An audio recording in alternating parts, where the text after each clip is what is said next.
कुरेश्वर पंचायतर दुर्नीति मामलार तदंत करी दुर्नीति निवारण विभाग उक्त पंचायतर सरपंच विजयलक्ष्मी बराळଙ୍କ दुई पुओ सिनापाली ब्लॉक घुचागुड़ा पंचायतर निलंबित पीओ सत्यव्रत बराळ और उत्तम बराळଙ୍କୁ राज्य दुर्नीति निवारण विभाग द्वारा 7,20,981 टंका आत्मसात अभियोग गिरफ करी कोर्ट चालाण करिथिबा जणा पड़िछि।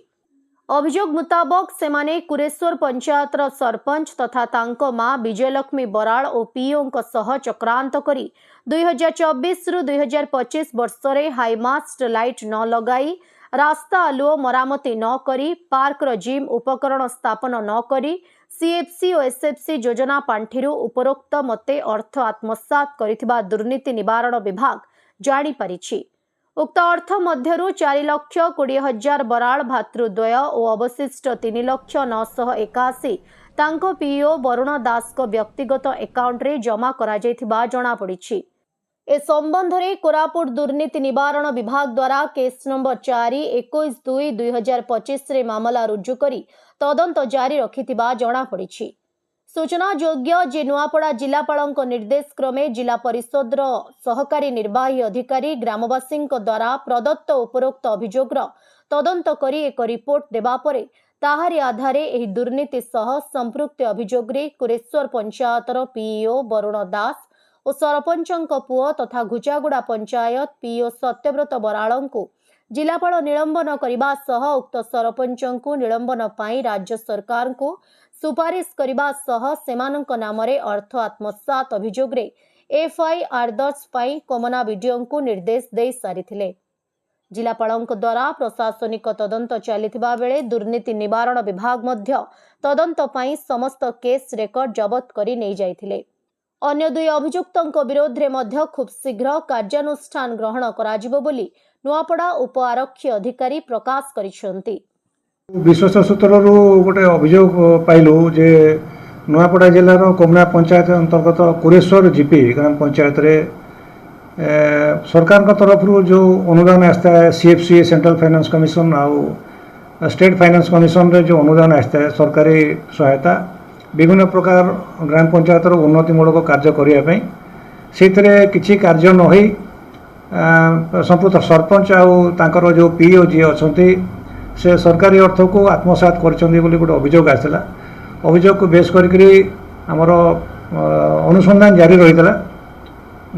जनवरी मासरू अनुसंधान समय आमर जो डीएसपी नुआपड़ा अच्छा दीनबंधु बेहरा से ताको अनुसंधान करते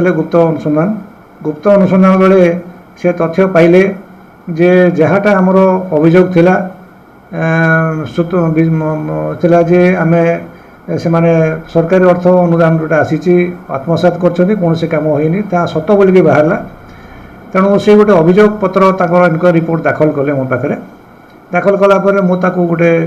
केस करी आमर जे भवानीपाटना इन्स्पेक्टर अच्छा प्रमिला सुन तदंत बाहर देती तदंत बेले से जाना पाइले केते कागजपत्र पासबुक सीज कले सीज कर जना पड़ा जे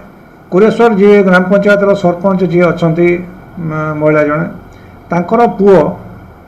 जी जहाँ आम गिरफ करचु सत्यव्रत बराळ बोलिकी घर हूँ कुरेश्वर गाँव में माँ सीटी कुरेश्वर जीपी रे सरपंच भाव 2022 काम कर सत्यव्रत बराळ जहाँ आम गिरफ करचु से पीओ थे आमर घुचागुड़ा ग्राम पंचायत रे जोटा कि सिनापाली ब्लॉक अंडर आसूची सी सिनापाली ब्लॉक अंडर थिबा घुचापड़ा ग्राम पंचायत रे कार्य नकरी तांकर जो गाँ पंचायत घुचापड़ा गाँ पंचायत जोटा कुरेश्वर जीपी रे तांको माँ को सहायता करने आउ सरकारी अर्थ आत्मसात परिवार बाट खोलिया संपृक्त आमर जो पीओ थे वरुण दास तांको सांगर संगे सहमति भितर कौन से कार्य नकरी संपृक्त सरपंच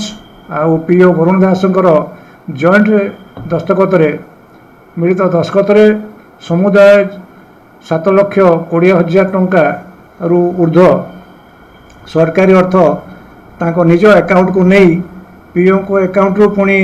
जो घुचापड़ा जी पीओ थे आमर सत्यव्रत बराळ जी कि सरपंच पुओ अच्छा अकाउंट को ट्रांसफर कर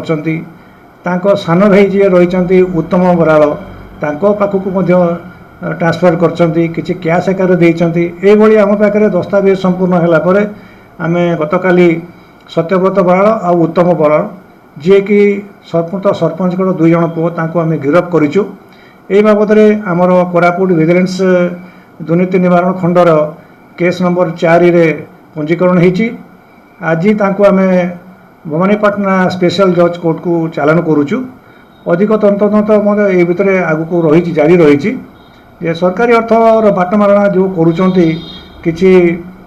କର୍ମଚାରୀ, ସରକାରୀ କର୍ମଚାରୀ ତଥା ଲୋକପ୍ରତିନିଧିଙ୍କୁ ମଧ୍ୟ ଏ ବାର୍ତ୍ତା ଆମେ ଦେବାକୁ ଚାହୁଁଛୁ ଯେ ସରକାର ସମସ୍ତଙ୍କର ଉନ୍ନତି ପାଇଁ ଅର୍ଥ ଅନୁଦାନ କରୁଛନ୍ତି, ତାକୁ ଠିକ୍ କାମରେ ଠିକ୍ ବାଟରେ ଲଗାନ୍ତୁ। ହଁ, ବରୁଣ ଦାସ ଯିଏ ସେ ତାଙ୍କ ନିଜ ଆକାଉଣ୍ଟକୁ ପ୍ରଥମେ ସମୁଦାୟ ଟଙ୍କା ନେଇଛନ୍ତି, ଯେହେତୁ ତାଙ୍କ ଜଏଣ୍ଟ ଆକାଉଣ୍ଟ ସରପଞ୍ଚ ଆଉ ପିଓଙ୍କ ଆକାଉଣ୍ଟରେ ସବୁ ଗଚ୍ଛିତ ରହେ ପଇସା, ତାଙ୍କ ନିଜ ଆକାଉଣ୍ଟକୁ 2 ଜଣଙ୍କ ମିଳିତ ସହଯୋଗରେ ନେଇଛନ୍ତି। ତାଙ୍କ ଆକାଉଣ୍ଟରୁ ପୁଣି ସତ୍ୟବ୍ରତ ବରାଳଙ୍କ ଆକାଉଣ୍ଟକୁ ତାଙ୍କ ଭାଇ ଉତ୍ତମ ବରାଳଙ୍କ ଆକାଉଣ୍ଟକୁ ମଧ୍ୟ ଅର୍ଥ ଟ୍ରାନ୍ସଫର ହୋଇଛି, ଯେଉଁଟାକି ଆମ ପାଖରେ ପ୍ରମାଣ ରହିଛି ଦସ୍ତାବିଜର। ତ ଆଗାମୀ ଦିନରେ ସରପଞ୍ଚ ଏବଂ ଗିରଫ ହେବେ। ଆମ এই ବିଷୟରେ ମଧ୍ୟ ଅଧିକ ତଦନ୍ତ ଚାଲୁ ରହିଛି। ନୂଆପଡ଼ା ଜିଲ୍ଲାରୁ ଜଗନ୍ନାଥ ସାଗରଙ୍କ ରିପୋର୍ଟ, ଓଡ଼ିଶା ହାଇଲାଇଟ୍ ସମାଚାର।